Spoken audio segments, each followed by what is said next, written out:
Hello and welcome. What the fuck? What the fucking fuck? After 100 episodes, I just thought, now's your time to do it. my time to shine. Taking over the show. So if you go back and listen, I was stammering because I was about to put under, not over, under our Del Taco luncheon.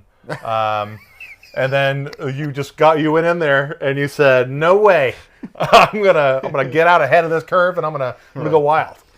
Yeah, the role I was born to play, taking over the show. Yep, I am the main character. Oh, me? I'm player one. Oh boy, and boy, oh boy, indeed. Hello and welcome to another unsalted and absolutely not well done episode of Midlife Krisis. Especially when you ask, I don't give a shit about the salt, but the well done thing, it's just, it takes a 2 to a 10. It's very simple math, and when they permanent, it's a choice to keep the product at a 2 when they know damn well they can make it a 10. What is the hit rate for our Del Taco orders for? Oh, like positives to negatives? Yeah. 40%. It's got to be, it's got to be. And 40% being positive, 60% whiffs and whammies. And that's a generous that's a generous on the positive whiffs side. and fucking whammies. Yeah. And I think that's a wonderful segue to talk about a beloved whiff and whammy from your friend and mine, Nintendo. Yeah. So we're going to be doing a Let's Play, and this one's going to be a little weird. It's a two-parter. But basically, the long and the short is we're going to be talking about, let me do this. This guy right there, not the GameCube, although it is a part of it, but we're going to be talking about that little fella right there as you see my giant ham hock of a hand points. Really? That is the Duke. Yeah, the Duke. That is my hand. It looks kind of like a cartoon cloud in a lot of ways. But so that we're playing with the Nintendo eReader, which is not exclusive to the GameCube, but you can use it with the GameCube via our good friend, the Game Boy Player. So what is the eReader? Before I dig in, do you know fuck all of anything about the Nintendo eReader? No. And I'm assuming this is circa 2003, maybe? Ding, ding, ding. Like right on, tits on, friend. I believe that the eReader came out in 2003. Right. So definitely no. One of the things I love about Nintendo is their history as being this kind of eclectic toy maker. And obviously, because of the runaway success of their whole video game industry, which has parlayed them into being essentially a giant global IP holder on the level of a Disney or what have you. But what brought them to that waltz was a series of toys, and I think a lot of that DNA is still, every once in a while, it shines through. Most recently, they did that alarm clock, which I absolutely spent $100 on. But do you use it, though? Does it wake you up every It's morning? my alarm clock. It is. And here's what I'm going to say about it, all right? When you set it to the Peakman settings, it's a very peaceful, almost natural way to wake up. Yeah. Much better than any one of those deals. Yes, is this a flavor of Stockholm Syndrome? Absolutely it is. But I enjoy my Alarmo. I just imagine you like wearing Mario pajamas head to toe with a little stocking thing. Yeah, the one that tips over. Yeah. With a little superstar on it. Right, and then hearing the Peakman soundtrack at 7 a.m. Yeah. And just like doing like one of these. There's a yellow LED that warmly glows. So it kind of fades in. That's the first thing that wakes you up is this nice warm yellow glow. Anyway, so that's the most recent or contemporary example, I think. Before that, on the Switch, you had things like Labo. Just really weird out there things that Nintendo every once in a while will pivot to. And you buy them all and you love them all. And I remember you showing me Labo, which was like it was like the Yoshi's Crafted World of real life items.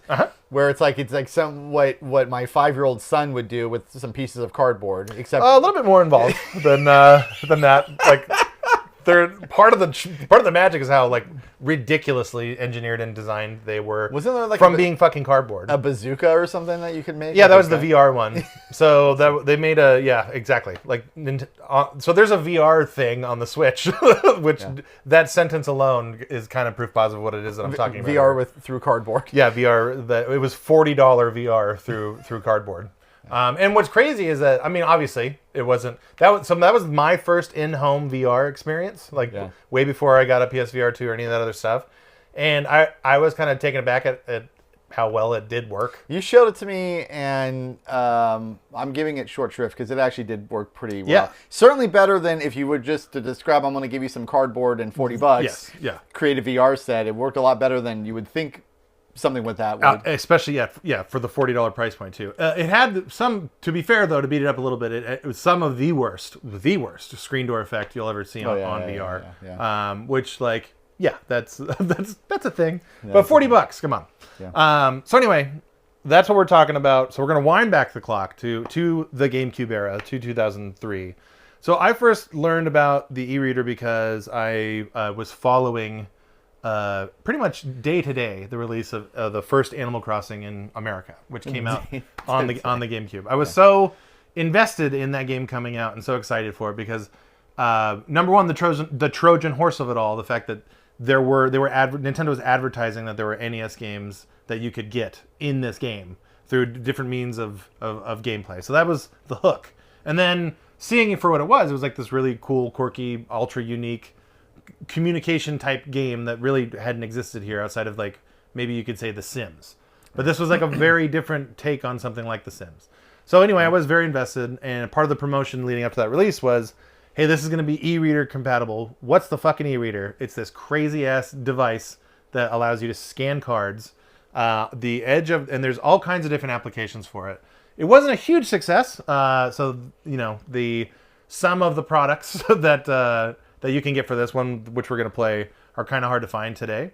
But just for starters, one of the coolest features about the e-reader, especially for dudes like us in our age group, were these. And I will take it to this camera right here. So this is a sealed pack of Excitebike cards. And on this sealed pack of cards, trading cards, 5 of them, is all of the data for the NES game Excitebike. So Uncle Bob, what you and I are about to embark on here is I'm going to have you scan all 5 of these cards. Wait, we're going to open this? Yeah. We're going to open this. This is unopened. This is sealed, yes. Wait, aren't we like breaking a law or something? No. Here's the thing, all right? As you can see, very stressed out all of a sudden. Stop it. As you can see, everything here and then on the other side and in the other room, nothing is sealed. Because I firmly believe in using shit. But you never use this. But we're going to. How long have you had that? I've had that. See, that's the rub. I've had this for like 2 weeks because I bought it to do what we're gonna do with it. Okay, that makes me less stressed out, but still a little stressed out. Look, I personally get a lot of enjoyment about opening old shit because it's fun, and I kind of feel like a treasure hunter. And you're not going to deprive that from me, and you're definitely not going to deprive that from the people. So we're going to be fucking Indiana Jones here. That's no problem. We are going to crack this open, and you, my friend, are going to scan the dots. But wrap your head around this. There's a Nintendo game in here. There's a full Nintendo game in here that is stored on little tiny dots that we're going to read. For me to wrap my mind around. Well, the only way to wrap your mind around it, I think, is going to be for us to do the damn thing. Wait, and the e-reader, just to be clear, it's an accessory on an accessory, right? So the e-reader is currently plugged into a Game Boy player down there, and we're doing this only so that we can route it into the switcher, so that we can show the fine people the gameplay. But typically the e-reader you used it on your Game Boy, so it was kind of meant to be portable. Oh. I see. So what we'll do is we're going to crack this bad boy open. We're going to scan it. We're going to play with the process of what it is to use an e-reader. Okay. Then we're absolutely going to play some Excitebike. Okay, don't have to throw me with a good time. And then we're going to stop down, talk a little bit more about the varieties of products that were released for this thing, and then we're going to do another set of gameplay with something really, really unique and is like truly, I think at this point, really hard to find. All right. Which is, you rest assured, also unsealed, so you'll be fine there as well. I'm still nervous about opening that. Okay, well, don't be friend, because here we go. I'm going to do this. We're going to crack this SOB open. Oh, release the demons. Release them. All right, so here we go. There's a little cute little packy. So this wasn't expensive, like relative. When it was first released, I think the MSRP was like $5. I paid, I want to say 15 plus $4 shipping. So we're under $20 here, which to me, it's worth it. You're worth it, friend. And quite frankly, you out there, you're worth it too. So let's go back here. I will say, though, I'm the one opening these fucking cards, though, because I bought them. No problem. I prefer it that way. I don't want to be responsible for this. I understand.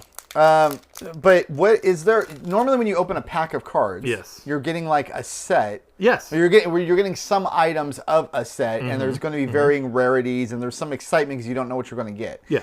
You've told me that somewhere in here is the entire game of Excitebike. Yes. So this is the front of the cards, or the back, I guess. We've got cool artwork for Excitebike. But then what it is that you're kind of talking about, like for variety's sake, on the other side of these cards, not only do we have the data of that we're going to scan in there. Let me try to get some. It's a little hot on the camera, but so you got some little write up there. You have the screenshot of the game, but then you'll have tips for the gameplay. So this is a complete set of cards right here. This is the set. So I know it's difficult because we come from a school of hyper collecting vis-a-vis the Magic the Gathering. I'll tell you this stuff from experience. I have a bunch of these NES games. I don't have the full set, like individual games or whatever, but I have a Clue Land that is missing one of the cards, and it's just vanished from a move or something over the years. Because I got into the eReader, as I said before, ground floor level, baby. So I was able to snap all this stuff up.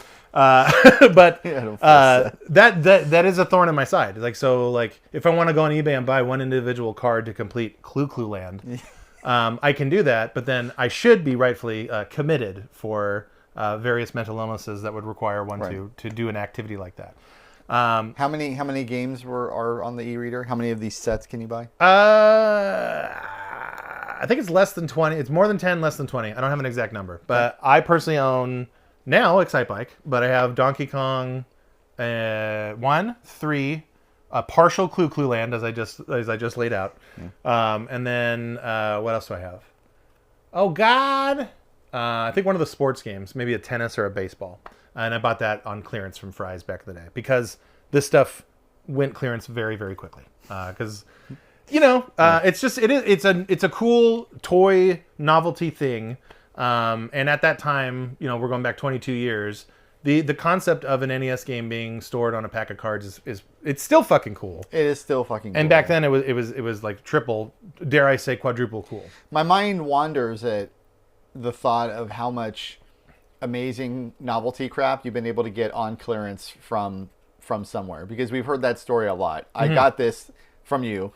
I got this on clearance at like your Virtual Boy. Didn't you pay? It was like $25. Yeah. Well, and a lot of that shit, like I always so not only do I get in on things earlier, but I also, the downside of that is I tend to sell out too early.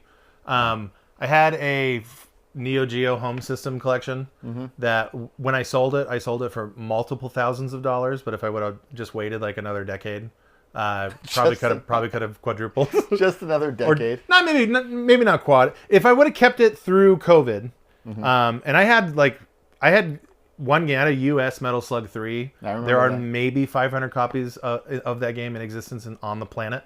So that game alone I sold for I think $1,900. That's good. Could have sold that one for like $5,000 if I would have waited. Today. I feel hurt now, Really? and we've got. No, I'm just fucking around. Because you could always say that if you actually hadn't sold it and you'd been holding on to it and you could point to it on the shelf today, you would 10 years from now it'll be worth even more still. It's an always appreciating market. So when do you actually sell? Well, that's the rub, and sometimes these bubbles pop. I mean, we're talking about cards. Obviously, the real famous one was in the early '90s, which is things are kind of seem to be mirroring the early in that realm. In sports collectible cards, it's super fucking popular right now, and people are selling really niche products that are like, oh, a pack of 3 cards for $800. So crazy ass shit like that is going on. I've seen some of that. The Magic the Gathering got in with the One Ring card. So bubbles, they grow and they pop and they grow and they pop. Now I will say I thought that the retro games thing would have popped a while ago. But then COVID did come along and not only, I think, prolonged it, but made it so that there's so much stuff that you can't even like go out and buy any. It kind of sucks. Like if you've been into this hobby for a long time, like a lot of stuff, if you don't already own it, you're priced out. And if you sell it, you have to come to terms and accept the fact that you will never buy it ever again. But Excitebike on eReader is not one of those things. We're safe. It'll be just fine. So without any further delay, let's play some Excitebike. So it doesn't matter the order of which you swipe the cards. So you need to just kind of keep track, and they're top and bottom, right? Okay. So, and then the other thing we'll point out on the reader itself, the laser is on the side closer to the GameCube. Okay. So the dots need to face that way. Got it. All right. So I will hand these to you, good sir, and I'm going to go ahead and switch between this wonderful screen, and then I'll try to have us appear right here in the bottom right hand of your screen. And I'm also going to switch to what I'm calling the Cube Cam when you actually scan these sons of bitches. So who needs a cartridge when you can just scan some cards? Exactly. It's just it's more convenient. Plus, you can store Excitebike in your wallet. I wonder if all Nintendo games had originally come out on this, and then there was like a cartridge thing that came out as a gimmick, and we're like, oh, look how much easier it is. You just use a cartridge. That would have been what you call a classic bait and switch, but but it would have been pretty cool nonetheless. All right, so I'm going to scan these. So grab the controller over there, okay, just so you can push the A button. Well, I have an interesting story about that very controller that you're holding, but we'll save that for another time. A button, got it. Okay, so basically you're gonna push A again to start your scans. Okay. And so now start scanning, friend. So here we go. So I intentionally put these out of order since you said they can be done in any order. Yes. So we're going to test that theory. You're getting fact checked. So here we go. Yeah, you got to hold that cable out of the way, unfortunately. Okay. Read error. And let's go card read error. We're going to see that several times, I think, in the course of this deal. Okay. All right. So, all right. What you need to do, we're going to place it here, right? And then try to keep it flush the whole way. I was doing my job. Read error. Read error. Oh boy, this could be an e-reader issue. I don't know. Let's see. Try it again. Give it a scan. All right. Well, wait, but maybe it's stuck on the reader. Or... Well, here. Okay. Hand me this controller and let's get it out of the way. You're going to hand me this. I was supposed to be doing. Yeah, you're going to do the scanning, bucko. Okay, I'm scanning. Scan that away. Let's see what we got here. Got it. Okay, successful. Right. So I'm going to hold this here. So 9 more dot codes, it says. Oh, so here. I got to get you back here. This is a coordinated effort. You focus more on this. Here we go. Read error. Read error. Okay, but now, press B, like go back so it comes up with the prompt again. Okay. Because it's stuck on the read error prompt. I see what you're saying. Okay. Read error. This is great. I feel like this is a really convenient way to play Nintendo games. What a great episode. We gotta push a button again. Here we go. Try it again. Okay. Are you sure you're scanning the different side? I'm positive. Okay. I am positive. All right. Wait, one more time. One more time. Oh, I got you. Okay. Read error. Okay, I'm gonna try now. Okay. You're gonna give me the card. Which side did you do? The top? I think this is the side that needs to be scanned. Okay. I believe. The top. So let's do this. I could be wrong about that. So you're going too slow. Scanned. Okay. Well, that was already so. Okay, fair enough. So fun. This is an operation of convenience. Did I mention that this was not a runaway success? Read error. Okay, now you use your skills for the actual bottom. Oh boy. Okay, here we go. Oh boy. The bottom one. Here we go. Yeah. So here we go. Freaking believable. I don't know what to tell you. Try again. Okay. So now we got one card done. Yep. One full card is complete. Read error. You're so bad. It's awesome. Okay. I'll try. Here we go. Wait for it. Okay. Come on, a little faster. Yep. Read error. Again. Okay. I'm going to go a little slower. Yeah! All right. Perfect. Okay, here we go. Go for it. Yes! Okay. Oh, we're moving right along. The answer was slower, not faster. All right. No, the answer is just do it goddamn right. Here we go. Next one. Scan it. Yes. Okay. All right. I think I've got it now. Look at how much closer you are to playing. Nope, you weren't. We were not ready. Okay. I was trying to vamp up. Your progress. Here we go. Read error. Okay, no problem. We've been here before. Right. We've been here before. Even Barry Bonds struck out sometimes. Exactly. That's a really, really solid point. Here we go. Yeah, now we're doing it. Right. Now we're freaking doing it. Here we go. And not ready to scan yet. Here we go. Give us a scan. Smooth and steady wins the race. Oh! We are closing in. That. Closing in on the end. Just 3 more to go. 3 more swipes to go. Here we are. Oh, now that sound has got to be angels singing to you now at this point. Because now we're down to the last card. Absolutely. Here we go. And scan away, friend. Yeah. Oh, okay. Just one left. One left. All right. Now, before we do that, hold on.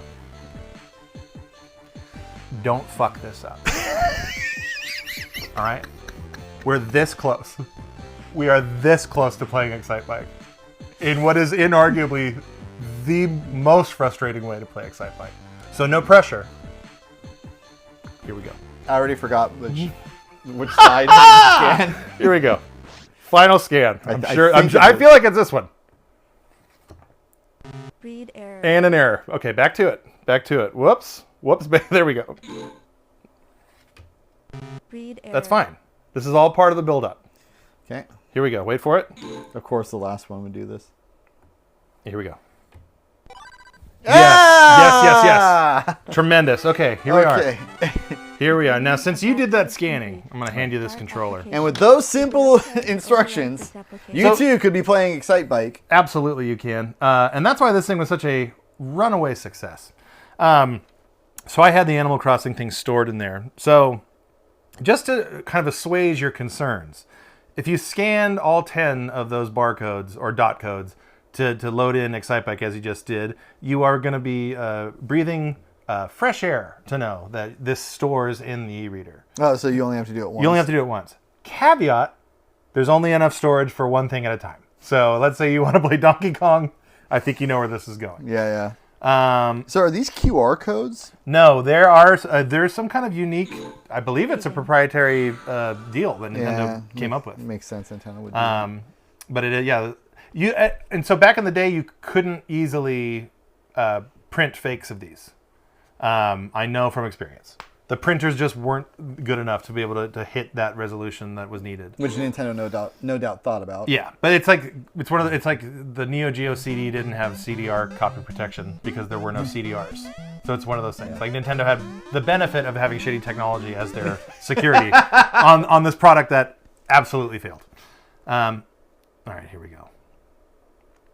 Oh, I need to push start. Actually, what are you here? You play. You earned it. You earned it. I did do a lot of scanning. Yeah. Okay. So here we go.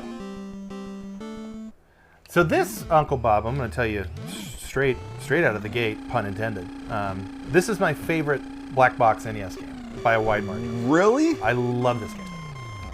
It is by far my favorite of the black box games, and it is the game that I own probably the most times over, the most versions of it. It's got a very basic premise, I think. Like, what? So what is it? The track editing was endlessly fun for me. Yeah. This is one of those games that I played a lot as a kid, and I got pretty damn good at it, and the muscle memory's still there. I bet it is. And for being a pretty rudimentary Nintendo game, there's actually a lot more depth than you're giving it credit for. So, for example, the way that you just landed, like landing that bike as flushly as possible, so that it doesn't, so that you don't lose any speed or anything like that, is legitimately like taxing and challenging. It takes a long time to actually be good at it. Yeah, as evidenced by the fact that I'm not doing it. Right. Very much. Yeah, exactly. Doing like the back forward, like the playing with the momentum of the bike too, is a thing that is in this game, which is crazy.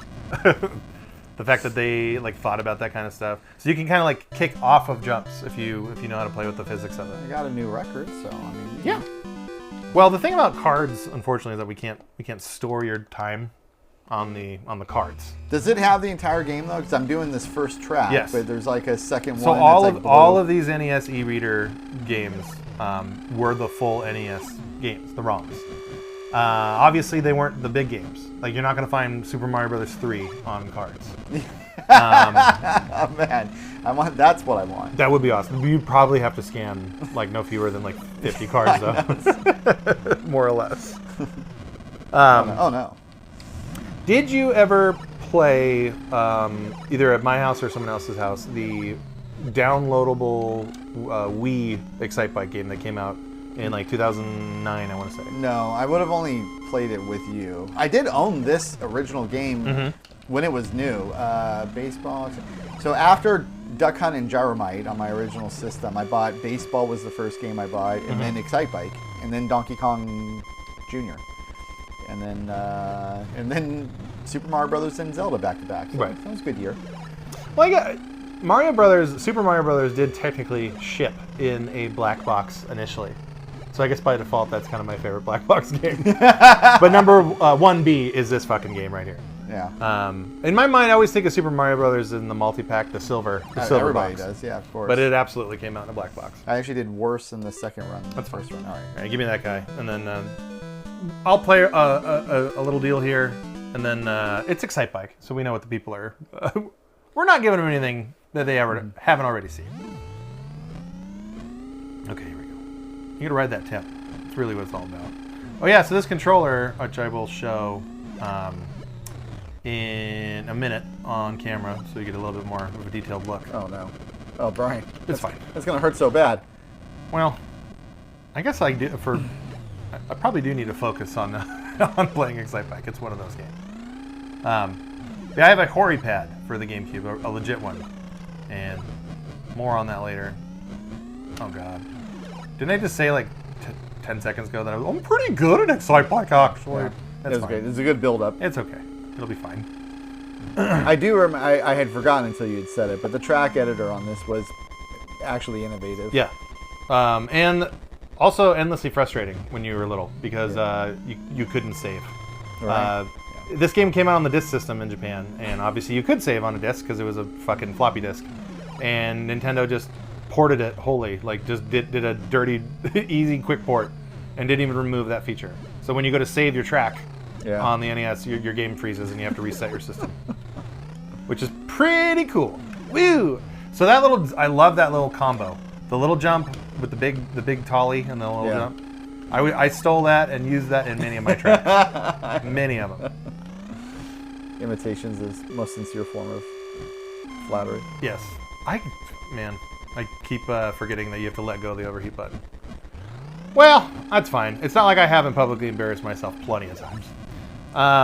Okay, so let's rap a little bit about a couple more things, then we're going to move on. I think we spent more time scanning the game in than playing the game. Absolutely, that's true. By the way, as a quick shout out, here, let's do this. Take that sound down. Oh, this is the controller I was referring to. So let me do this on my deal here, and then I'll pop this over here. So this, as you can see here, is the Hori GameCube. It was kind of designed for the Game Boy player, as a digital pad only, no analog, blah blah blah. So on my first ever trip to the fine country of Japan, in one of the first stores that I went to, in Akihabara, there was. So this is summer of 2003. There was stacks and stacks and stacks of these for the equivalent of about $12 US. Because when I went to Japan at that time, it was kind of like how it is right now with the exchange. It was like you earned money by going to Japan.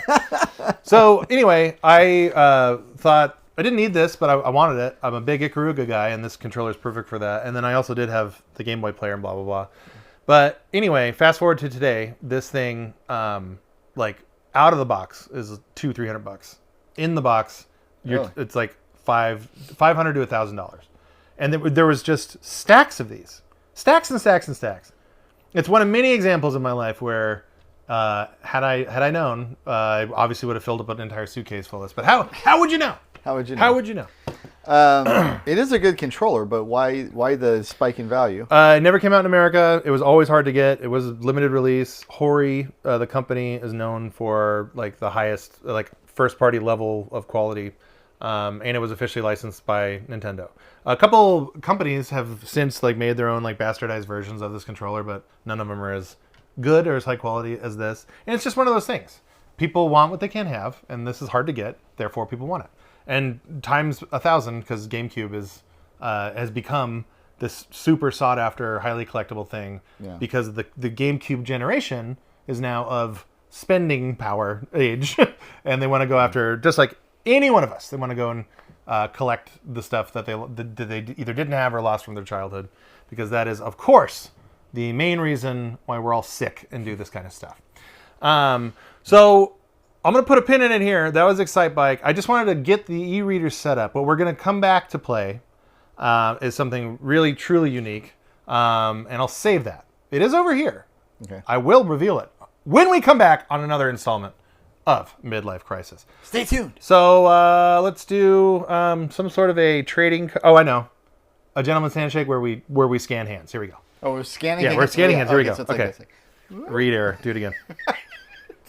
Oh my God! Would you read error one more time? Flip the card. Yeah. Faster. Faster. Read error. God damn it! I'm so sweaty. Yeah, of course they are.